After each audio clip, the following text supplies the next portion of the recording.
Halo sahabat nonton, siapa nih yang penasaran dengan kelanjutan cerita dari drama Unmax? Yuk kita mulai jalur cerita kelanjutan episode 7 dan 8 ya. Soryong yang mendengar perkataan Hando kayak nggak percaya gitu kan? Hando bahkan mengakui kalau dia melihat sendiri kalau mantan pacar Soryong berselingkuh dengan rekan kerjanya yang lain. Tapi Hando nambahin kalau bukan dirinya yang memposting video perselingkuhan dan foto Soryong yang nggak berbusana itu. Jadi sepertinya ada seseorang yang nge-hack akun Hando. Namun Soryong tidak tertarik dengan penjelasan Hando lalu menyerangnya. Soryong pun masuk ke dalam rumah dan meninggalkan Hando sendirian di luar. Keesokan harinya di trigger, Soryong mendapatkan telepon dari Choi Hosong yang kita anggap sebagai informan pertama. Hosong mengatakan kalau dia punya hadiah untuk Soryong dan meminta Soryong untuk mengambilnya di rumah sakit tempat Hosong dirawat. Sepertinya telah tersebar berita tentang trigger yang sedang menyelidiki Hosong. Makanya, Hosong menghubungi Soryong. Soryong dan Giho pun pergi menemui Hosong. Hosong memberikan hadiahnya. Itu adalah rekam medis Hosong yang menyatakan kalau Hosong menderita gangguan kepribadian ganda dan delirium. Intinya, Hosong tuh mau kasih tahu Soryong kalau dia nggak ada sangkut pautnya dengan kasus Gayon yang terjadi baru-baru ini. Soryong lalu melanjutkan perjalanan untuk menemui ayah Hosong. Tapi kali ini, Soryong pergi bersama dengan Hando. Saat itu, Hando kembali mengatakan kalau bukan dirinya lah yang mengupload video dan foto di situs stasiun berita. Hando berkata, kalau alasan dia mengaku tuh karena dia nggak pengen membohongi Soryong. Hando juga meminta Soryong untuk melibatkan Hando dalam mencari informasi tentang kasus Cha Sung-wook. Karena ini disuruh oleh Paku. Paku sampai memberikan kartu kredit tanpa batas untuk Hando. Mendengar itu, Soryong ingin agar Hando berjanji tidak akan membocorkan informasi apapun. Dengan begitu, Soryong akan memaafkan Hando. Dan Hando pun setuju dengan itu. Kemudian kita melihat Hando beserta Soryong menemui ayah Hosong. Soryong langsung menanyakan apakah penyakit kejiwaan Hosong itu beneran apa cuma tipu-tipu aja nih. Ayah Hosong menjawab, itu kan diagnosis dokter. Ya saya harus percaya dong. Soryong kemudian menambahi, tapi kan dokter An yang mendiagnosis Hosong adalah direktur di rumah sakit tempat ayah Hosong menyumbang. Jadi Soryong nggak percayalah dengan diagnosis dokter An. Bisa jadikan dokter An dan ayah Hosong kong kali kong gitulah. Namun ayah Hosong tidak menghiraukan itu dan langsung pergi. Malam harinya di trigger, mereka kedatangan seorang informan lain yang bernama Son Gong, yang kita sebut sebagai informan kedua. Son Gong mengatakan kalau dirinya disuruh oleh seseorang yang tidak pernah dilihatnya.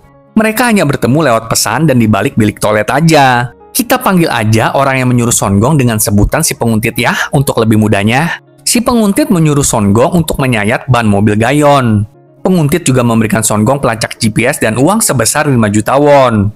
Son Gong juga memberikan cincin yang Gayong tinggalkan saat kabur kemarin itu kepada si penguntit. Son Gong mengatakan kalau si penguntit bahkan tahu nama pengguna dan kata sandi Gayon. Dan si penguntit sepertinya adalah seorang PNS. Karena dia nggak pernah membalas pesan Son Gong dari pukul 8 pagi sampai 5 sore.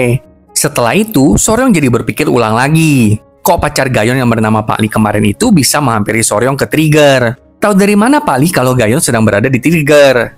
Segeralah Soryong menemui Ibu Hong yang sekarang sedang gantian menampung Gayon. Ibu Hong berkata, kalau Gayon gak pernah memberitahu siapapun tentang trigger. Namun setelah ini, Ibu Hong mengakui sesuatu kepada Soryong. Kalau dirinya mengadopsi seorang putri. Terungkaplah, kalau putri yang diadopsi oleh Ibu Hong adalah anak dari hasil Hosong yang memperkaos Gayon sebelum pernikahan Gayon. Saat itu, Gayon sudah terlambat untuk melakukan aborsi dan akhirnya melahirkan anak itu, lalu memberikannya kepada Ibu Hong agar Ibu Hong menaruh anak itu di panti asuhan. Masalahnya lagi, Gayon belum tahu kalau Ibu Hong lah yang mengadopsi putrinya dong. Mendengar itu, Soryong berpendapat untuk menanyakan episode tentang hal ini di trigger, supaya si Hosong tuh tetap berada di penjara, dan untuk mencegah kasus serupa terjadi di masa depan. Keesokan harinya, Soryong bertemu dengan Pak Lee. Pak Lee adalah pacar Gayon saat ini. Soryong menanyakan gimana bisa Pak Lee tahu di mana Gayon berada pada malam setelah insiden penguntitan yang pertama. Tapi tepat di saat itu, Soryong menerima telepon dari Son Gong yang memberi Soryong informasi menarik tentang si penguntit. Keesokan harinya, Soryong menemui Hosong di rumah sakit jiwa. Soryong memberikan Hosong sebuah buket dan mengarang cerita kalau hari ini Gayon dan Pak Lee sudah menikah. Hosong yang mendengar itu langsung terlihat marah dan mengatakan bahwa Pak Lee adalah penggemar Hosong. Hosong bahkan menunjukkan cincin Gayon yang telah dicuri oleh Son Gong kemarin itu. Melihat cincin itu, Soryong langsung mengambilnya. Tapi tiba-tiba kepribadian Hosong berubah, dan dia memohon pada Soryong untuk mengembalikan cincin itu. Soryong yang tahu kalau Hosong sedang berganti kepribadian berkata, "Oh, kalau gitu, Gimana kalau kamu aja yang memberikan sendiri ke Gayon? Mau nggak? Hosong menjawab, oke, aku aja yang berikan. Saat itulah Soryong tahu kalau Hosong ini mengalami gangguan kepribadian tipu-tipu aja. Jadi sebelumnya, Soryong sudah mencari tahu dari seorang profesor kenalannya kalau seseorang dengan gangguan kepribadian ganda itu tidak akan mengingat ingatan dari kepribadian lainnya. Tapi Hosong kan masih mengingat Gayon, yang artinya ya dia nggak menderita gangguan kepribadian ganda. Soryong bahkan mengambil kamera tersembunyi yang dia sembunyikan di buket bunga yang dibawanya. Namun Hosong menerjang Soryong dan merusak kameranya. Tapi ternyata Soryong punya rencana lain, karena videonya sudah diupload ke cloud secara langsung. Kembali ke kilas balik saat Soryong bertemu dengan Pak Lee. Saat itu kan Songgong menelepon Soryong. Dia menginfokan kalau kaki si penguntit sepertinya kecil. Ukuran kakinya nggak lebih dari 37. Soryong langsung melihat ke sepatu Pak Lee. Yang terlihat kalau kaki Pak Lee itu panjang. Pokoknya lebihlah dari ukuran 37. Jadi artinya bukan Pak Lee lah penguntit Gayon. Pak Lee menjawab Soryong kalau dia tahu Gayon ada di trigger tuh, tahu dari Ibu Kim. Ibu Kim ini adalah sesama rekan guru mereka. Ibu Kim sepertinya terobsesi dengan kasus Gayon dan Hosong. Kembali ke saat ini. Sekarang di sekolah, Pak Lee dan Gayon mencoba untuk mendapatkan pernyataan dari Ibu Kim. Ibu Kim berkata, kalau semua guru di sini menggosipkan kasus Gayon dulu itu kok. Tapi apa yang dilakukan Ibu Kim jelas adalah sebuah kejahatan.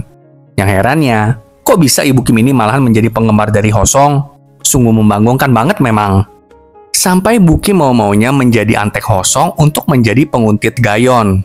Dan dengan ini, Ibu Kim pun ditangkap dan kasus penguntitan Gayon pun akhirnya terpecahkan. Gak sampai di sana, Soryong pun memberitahu Gayon kalau Hosong pun akan dikirim balik ke penjara. Gayon memohon agar Soryong menanyakan kasusnya, sehingga orang lain tidak harus menjalani hidup seperti dirinya. Sedangkan di sisi lain, kita melihat ayah Hosong mengunjungi Hosong di rumah sakit jiwa. Hosong memohon bantuannya agar tidak masuk ke penjara. Tapi sayangnya, ayah Hosong akhirnya menghabisi nyawa anaknya sendiri dong. Karena ayahnya merasa lelah kalau anaknya yang psikopat ini nggak bisa berubah. Sementara itu, Soryong mengkonfrontasi Song Yi tentang tulisan di dinding rumah ayah Sungwook. Ternyata yang menulis itu adalah Song Yi. Dan selama ini, Soryong mengharapkan Song Yi untuk jujur kepadanya. Tapi dengan menangis, Song Yi berkata kalau dia hanya ingin melindungi Soryong. Karena semua orang yang menangani kasus Sungwook berakhir tidak bernyawa. Tapi Soryong memutuskan untuk menarik Song Yi dari semua tugas yang diberikan kepadanya mulai sekarang. Malam itu, Haewon mengajak Hando untuk ketemuan. Haewon bahkan mengirimkan pesan kepada Soryong kalau dirinya dan Hando sedang ketemuan. Macam pamer apa gimana dah ini maksudnya ya? Tanpa basa-basi.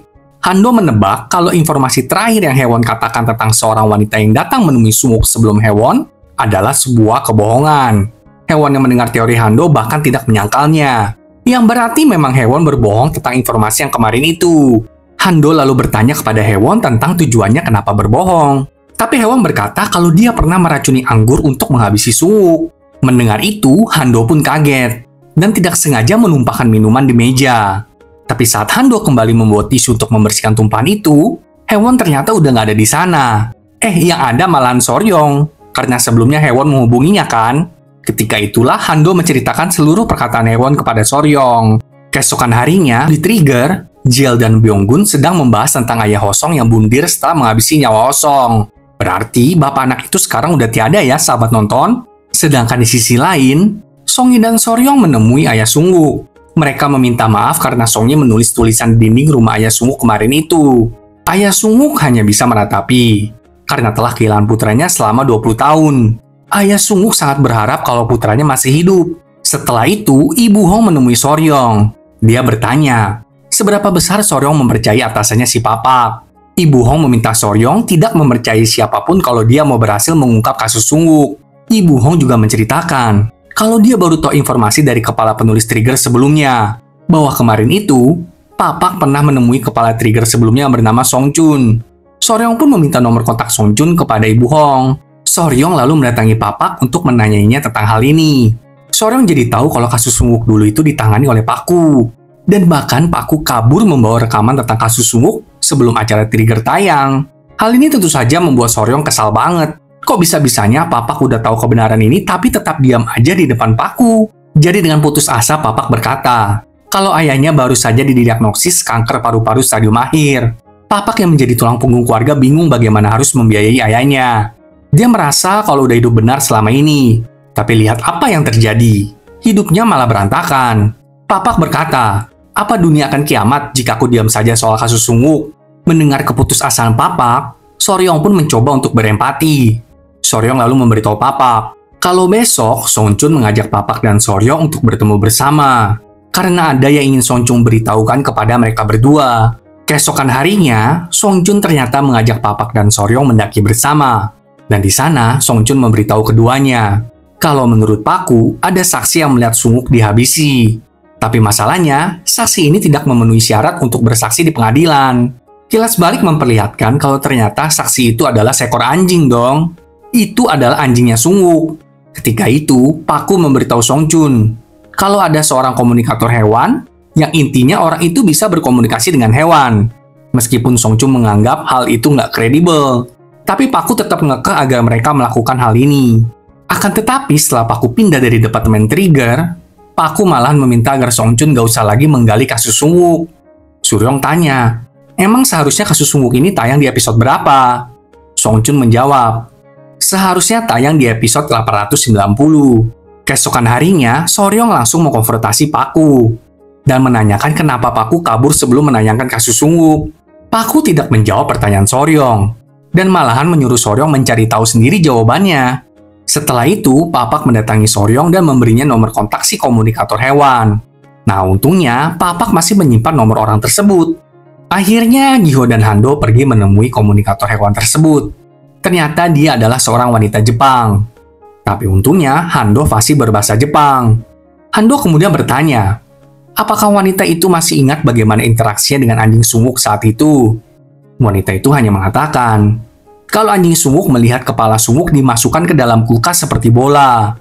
Wanita itu juga menyerahkan salinan catatan yang dia buat selama sesi wawancaranya dulu dengan Paku. Sesampainya di Trigger, Hando melaporkan semuanya kepada Soryong. Tapi masalahnya, mereka tetap membutuhkan bukti tak terbantahkan dari kesaksian anjing tersebut.